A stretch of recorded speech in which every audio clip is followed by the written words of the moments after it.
The radar screen exploded with red contacts. 8 enemy fighters, advanced Su-57s, screaming toward the Allied formation at Mach 1.8. Captain Sienna Brown watched from the cargo transport she'd been assigned to protect, her fingers tightening on the yoke as the enemy jets closed to weapons range. All aircraft, this is Skywatch. 8 bandits inbound, bearing 030, altitude Angels 20. Engage, engage, engage. The 4 F-16 assigned to escort duty broke formation, afterburners igniting as they turned to meet the threat. But Sienna could already see the tactical problem. The F-16 were outmatched. The Su-57s had better sensors, better missiles, better everything. This wasn't going to be a fight. It was going to be a slaughter. Skywatch Viper lead. We're engaging, but we're outgunned. Request immediate backup. The transmission cut off as the first F-16 exploded, hit by a long-range missile it never saw coming. Then, the second. The remaining 2 F-16s scattered, trying desperately to evade, but the enemy had them bracketed. Sienna keyed her radio, her voice steady despite her heart hammering. Skywatch, this is Cargo 27. I can engage. Permission to break formation and intercept. There was a pause, then the controller's confused voice. Negative, Cargo 27. You're flying a transport. Stay on course and... Skywatch, I'm not flying a transport. Check your database. Tail number November, Tango 7742. I'm in an F-22 Raptor. Another pause. Longer this time. Cargo 27, your flight plan says transport escort duty. Why are you flying a Raptor on a cargo mission? Because someone in logistics screwed up the assignment and nobody bothered to check. But I'm here now. I'm weapons hot, and those enemy fighters are about to kill everyone. So I'm asking one more time. Permission to engage?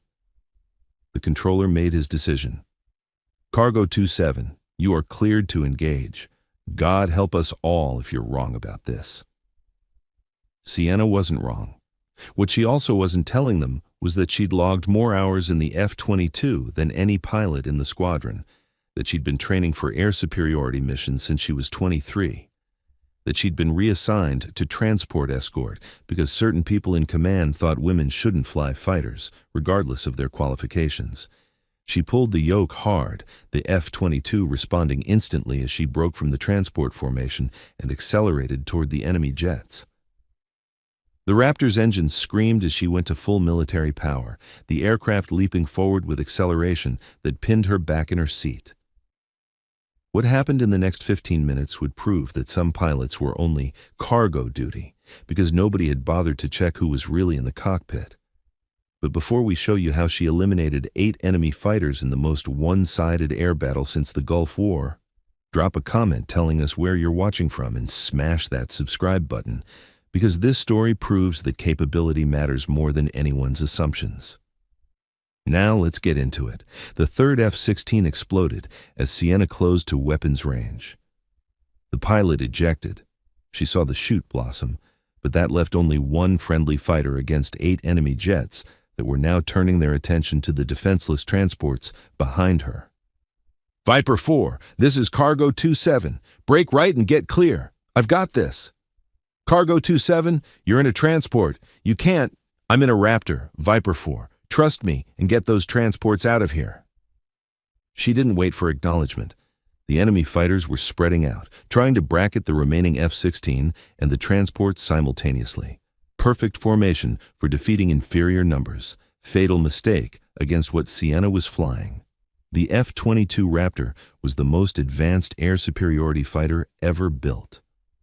Stealth technology made it nearly invisible to radar. Supercruise capability meant it could fly supersonic without afterburners, and its sensor suite could track and engage targets that had no idea they were even being hunted.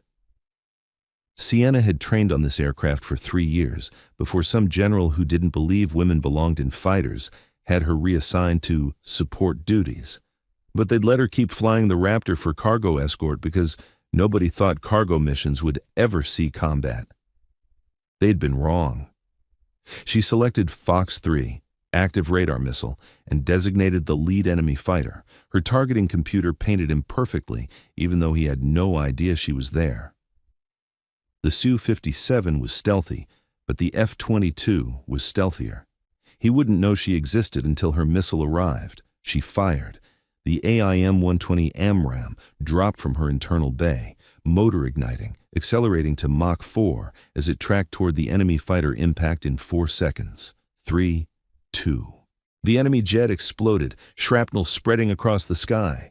The other 7 fighters immediately broke formation, searching for the threat they couldn't see on radar. "Where did that come from?" one enemy pilot screamed over their radio frequency. Sienna's systems could monitor their communications.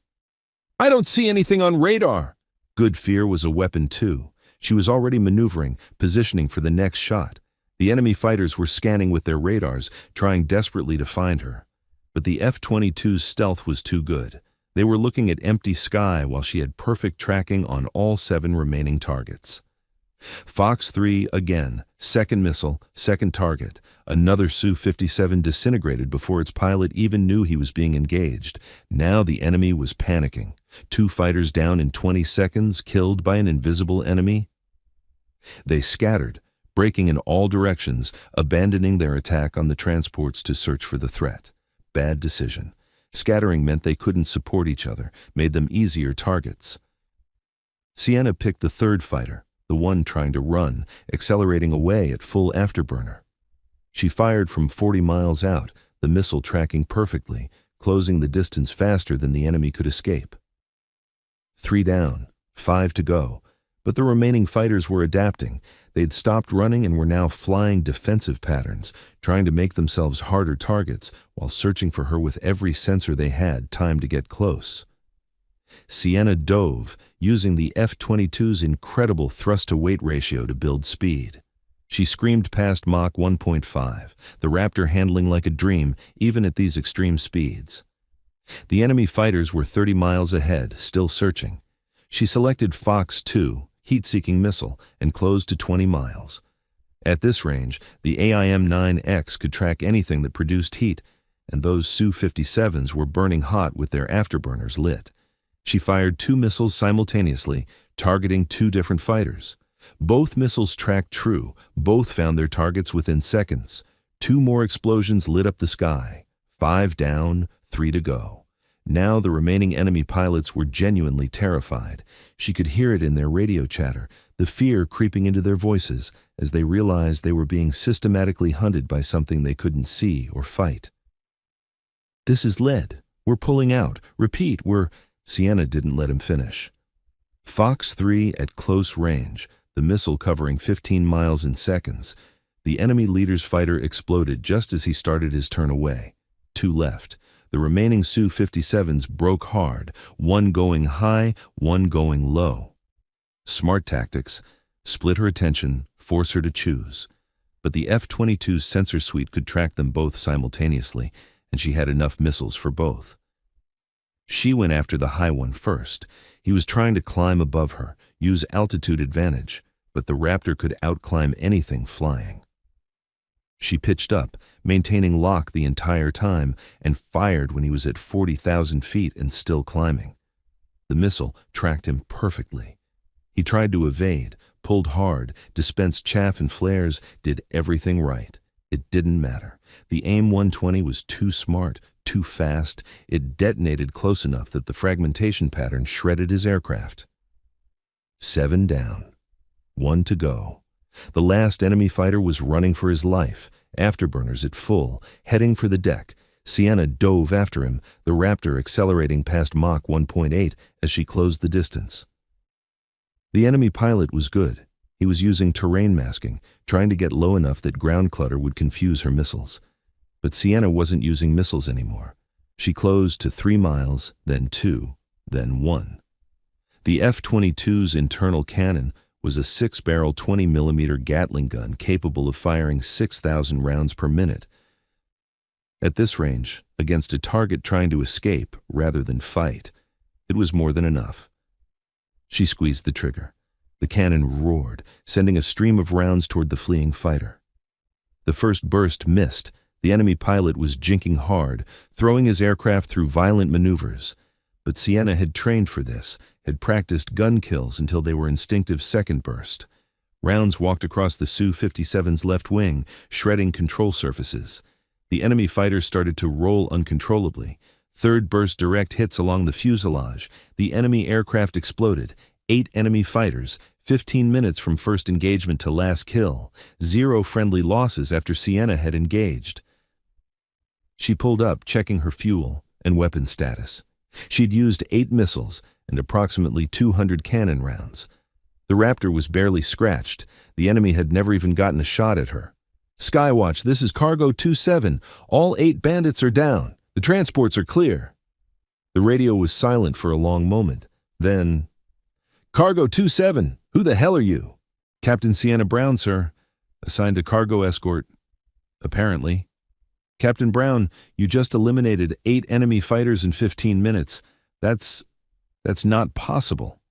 What's your background?" 3 years 22 training, 1,200 hours in type. Top of my class at fighter weapons school. I was flying air superiority missions until I got reassigned to support duties 6 months ago. Why were you reassigned? You'd have to ask General Halstead, sir. He didn't think women should fly fighters. Another pause. Captain Brown, return to base and prepare for a very interesting debrief. Sienna brought the F-22 around, falling back into formation with the transports. The cargo planes were still there, still intact, their crews alive because she'd been in the right place at the right time with the right aircraft. The remaining F-16 pilot, Viper 4, came up on the radio. "Cargo 27, I've been flying fighters for 8 years. I've never seen anything like what you just did. That was artist-level flying." "Just doing the job, Viper 4. "No, that was way beyond the job. You didn't just win that fight. You dominated it 8-to-1 odds and you made it look easy." It hadn't been easy. Every shot had required split-second calculations, perfect positioning, absolute confidence in her aircraft and her training. But she'd done it because she was one of the best F-22 pilots in the Air Force, regardless of what General Halstead thought about women in fighters. They landed 45 minutes later. The entire base was waiting on the flight line. Word had already spread about the impossible air battle, 8 enemy fighters eliminated by a single pilot who was supposed to be flying cargo escort.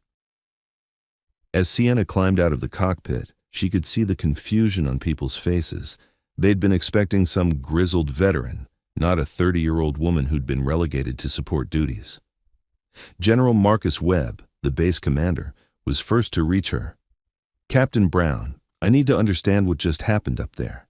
Your flight plan said transport escort. Your personnel file says you're assigned to logistics support, but you just flew an air superiority mission that's going to be studied for decades. Explain." Sienna removed her helmet.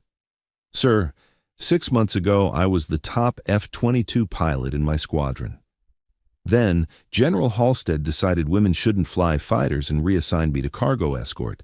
Someone in logistics saw I was qualified on the Raptor and assigned me to fly escort missions in it, probably thinking cargo duty would never see combat." "You're telling me you've been flying one of our most advanced fighters on cargo runs for 6 months?" "Yes, sir. It seemed like a waste of the aircraft and my training, but I followed my orders." Webb shook his head. "Captain Brown, I just watched the gun camera footage from your aircraft. What you did up there was extraordinary. Those enemy fighters never had a chance. You engaged 8 targets and eliminated them all without taking a single hit. That's not just good flying. That's exceptional." "I trained for this, sir. 3 years of intensive F-22 instruction, weapons school, tactical development. I'm good at this job because I've worked hard to be good at it." "Well, you're about to get a lot busier. We've got a major operation planned, and after what you just demonstrated, I want you leading the air superiority element." Over the next hours, Sienna sat through multiple debriefs. Intelligence wanted to know everything about the enemy fighters, their tactics, their capabilities, their weaknesses. Flight operations wanted to understand her decision-making process, how she'd managed to track and engage 8 targets so efficiently.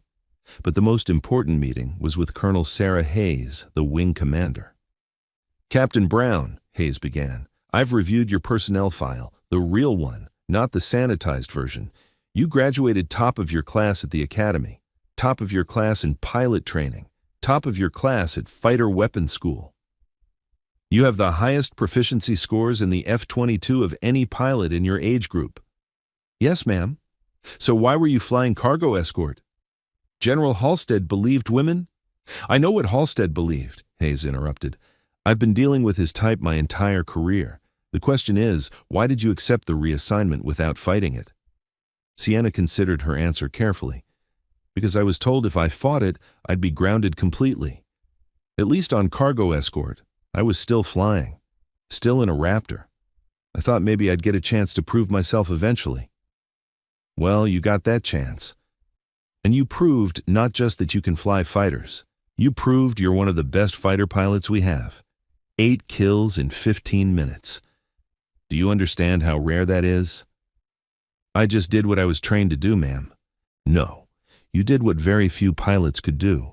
You engaged superior numbers with perfect tactics, perfect execution, and perfect results. That's not just training. That's exceptional talent combined with exceptional skill. Hayes pulled up a document on her computer. I'm reassigning you, effective immediately. You're going to the 1st Fighter Wing, assigned to the F-22 Squadron conducting air superiority operations. No more cargo escort. No more wasting your abilities because some dinosaur thinks women can't handle fighters. Thank you, ma'am. Don't thank me yet. The operation I mentioned, we're going up against the same enemy force that sent those 8 fighters. Intelligence says they have over 50 advanced fighters in the area. We need every capable pilot we can get, and after today, you've proven you're more than capable. The operation launched 72 hours later, 20 F-22s against an estimated 50-plus enemy fighters. The mission: establish air superiority over contested airspace so ground forces could operate without threat from above. Sienna led a 4-ship formation, her wingman, and 2 others who'd requested to fly with her after seeing the gun camera footage from her 8-kill mission. They launched at dawn, climbing to 40,000 feet as they approached enemy airspace. Raptor Flight, this is Skywatch. We're showing approximately 60 enemy fighters airborne. They know you're coming. This is going to be the biggest air battle in decades. Sienna checked her systems. All green. Weapons loaded, sensors tracking. The F-22 felt like an extension of her body after 1,200 hours in the cockpit. Raptor Flight, acknowledge and prepare to engage. Raptor Lead copies flight, weapons free, let's go hunting. The enemy fighters were in a defensive formation, trying to protect their airspace through superior numbers. They'd learned from the previous engagement. This time, they weren't spreading out, weren't making themselves easy targets. But they still couldn't see the F-22s coming. Sienna designated 4 targets, passing 2 to her wingman, keeping 2 for herself. Fox 3, Fox 3. 8 missiles launched simultaneously from the 4 Raptors, streaking toward enemy fighters that had no idea they were under attack. 8 explosions. 8 kills.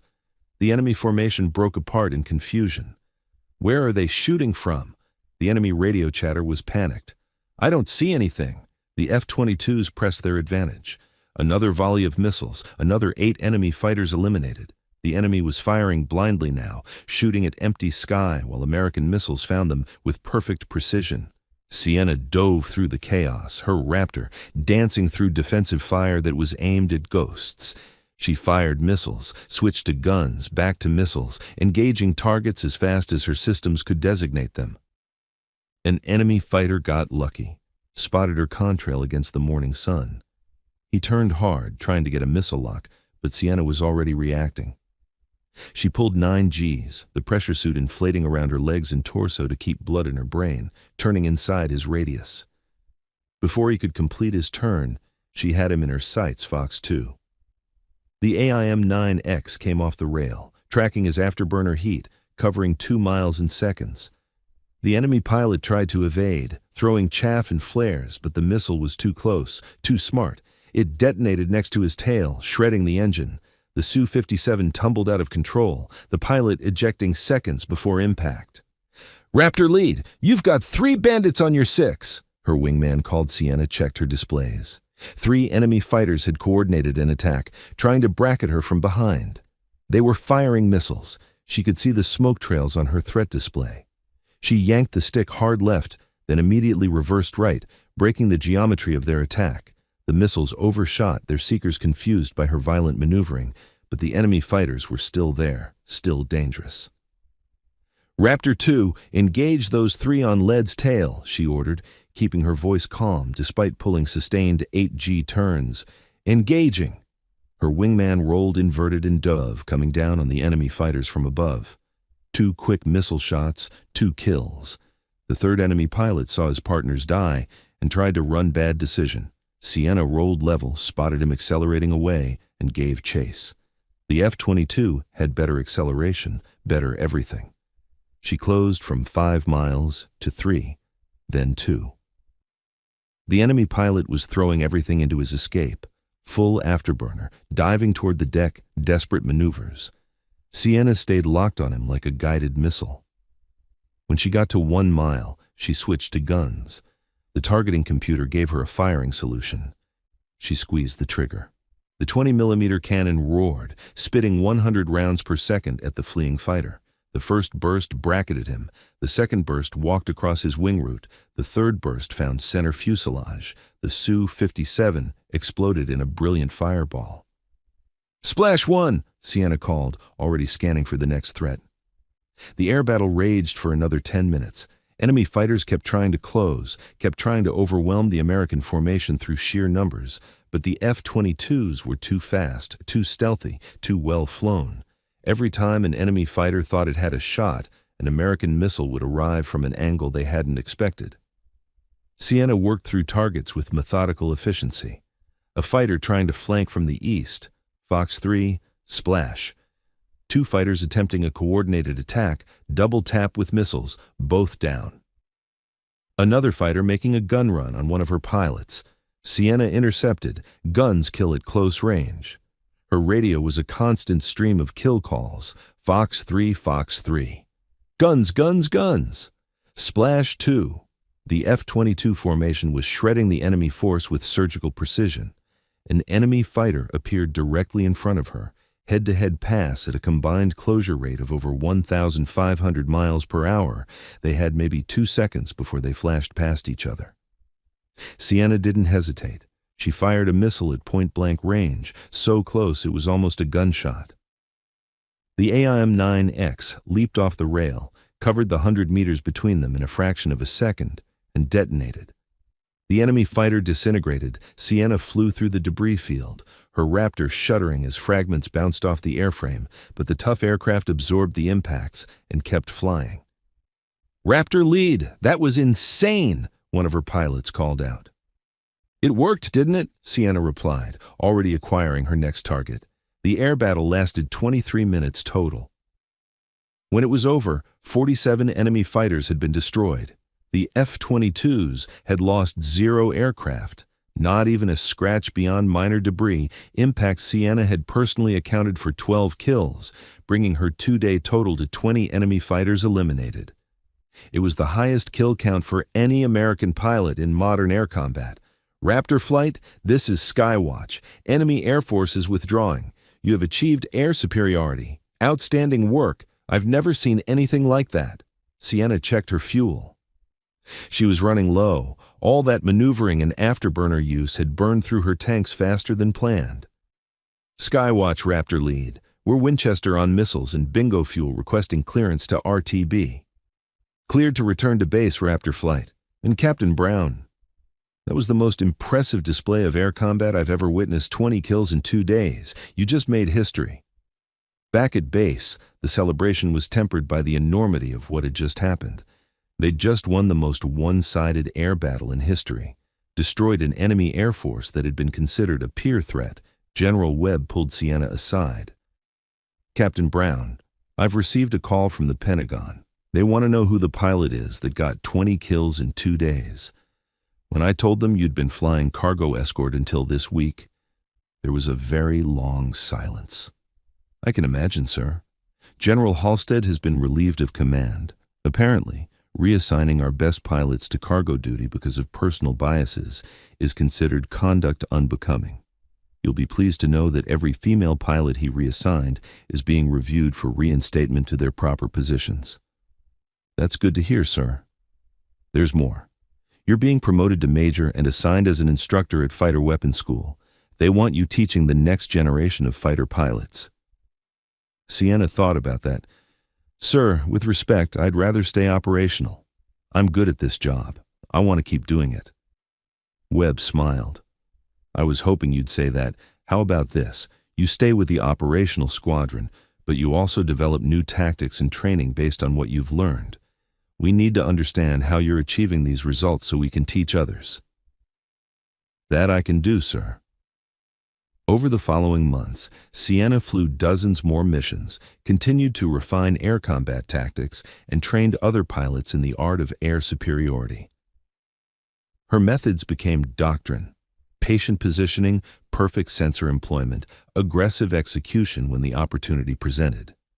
The media eventually got hold of the story, not the classified details, but enough to understand that something extraordinary had happened. A pilot who'd been relegated to cargo escort had emerged as the top-scoring fighter ace in modern combat. 20 confirmed kills, 2 major air battles won decisively, 0 friendly losses under her command. Fighter pilot recruitment saw an immediate surge, particularly among women who'd been told they couldn't handle the job. Sienna became living proof that capability mattered more than outdated prejudices, that excellence had no gender requirements. She gave one interview, carefully cleared through military public affairs. The reporter asked the obvious question. Major Brown, how does it feel to be the highest-scoring fighter ace in modern American military history? Sienna thought carefully about her answer. It feels like validation. For years I was told I couldn't do this job, that women didn't belong in fighters, that I was only qualified because of diversity requirements, not actual skill. 20 enemy fighters proved those assumptions wrong, but more importantly, they proved that we can't afford to waste talent based on prejudice. There are probably dozens of pilots, male and female, who've been sidelined because someone decided they didn't fit the traditional fighter pilot mold that needs to change. What would you say to young women who want to be fighter pilots? I'd say train harder than anyone else, fly better than anyone else, and never let anyone tell you that you don't belong somewhere based on anything other than your actual capabilities. And I'd tell them that the biggest battles aren't always the ones you fight in the air. Sometimes they're the ones you fight just to get the chance to prove yourself. The interview went viral. Within weeks, applications to military flight training programs had increased by 40%, with female applications up by over 300%, the Sienna Brown effect, they called it. But Sienna herself stayed focused on the job. She continued flying combat missions, continued training new pilots, continued pushing the boundaries of what F-22s could accomplish in air superiority roles. She developed new tactics for engaging superior numbers, using the F-22's stealth and sensors to create situations where the enemy never knew they were in a fight until it was over. She trained pilots in patience, in understanding that the best fights were the ones your enemy never saw coming. Her squadron became the elite of the elite pilots requested transfers just to fly under her command, to learn from someone who'd proven that perfect execution, combined with innovative thinking, could overcome any numerical disadvantage. During one particularly intense training mission, she took 4 students up against 12 aggressors, simulating the kind of numerical disadvantage she'd faced in real combat. She taught them how to use stealth to their advantage, how to create confusion in the enemy formation, how to pick targets methodically rather than randomly. The 4 students, following her tactics, eliminated all 12 aggressors without a single simulated loss. That's how you win when you're outnumbered, she told them during the debrief. You don't fight fair. You fight smart. You use every advantage your aircraft gives you, and you never give the enemy a chance to use their numbers against you. The F-22 is built for exactly this kind of mission. If you fly it right, you can make an entire squadron disappear before they know you're there. General Hayes visited during a training evolution, watching Sienna put her pilots through a complex multi-target engagement scenario. Afterward, they sat in the debriefing room. You know what impresses me most about what you've accomplished? Hayes asked. What's that, ma'am? You didn't just prove you could do the job, you proved you could do it better than anyone expected. 20 kills isn't just good, it's historic. And you did it while everyone was still questioning whether you belonged in the cockpit. That takes not just skill, but incredible mental strength. I had good motivation, ma'am. Every time someone told me I couldn't do something, it just made me more determined to prove them wrong. Well, you've certainly done that. But more importantly, you've opened doors for everyone who comes after you. The next generation of fighter pilots won't face the same assumptions you did, because you've proven those assumptions are garbage. Sienna smiled.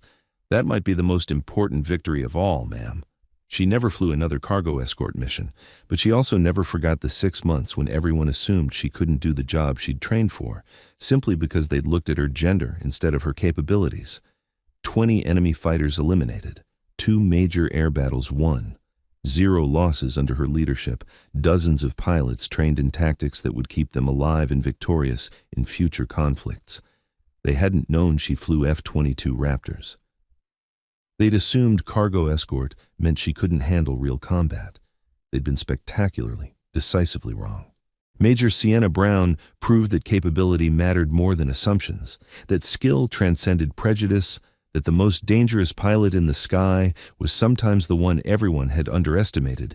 8 enemy jets in 15 minutes, then 12 more in the biggest air battle in decades, then years of operational excellence that rewrote the book on air superiority tactics.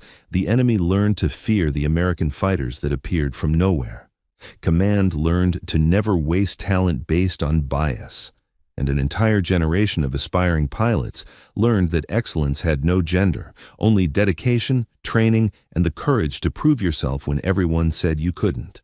The cargo escort pilot who turned out to be the deadliest fighter pilot of her generation, the woman who rewrote the record books while everyone was still questioning whether she belonged in the cockpit. Some lessons are taught with words, others are taught with 20 enemy fighters destroyed, and a legacy that changed an entire service branch's approach to pilot assignment and development. Sienna Brown taught both. And the sky would never forget the day one cargo escort pilot reminded everyone that capability doesn't care about your assumptions. It only cares about your results. And her results spoke louder than any prejudice ever could. 20-0. Perfect execution. Historic victory. The F-22.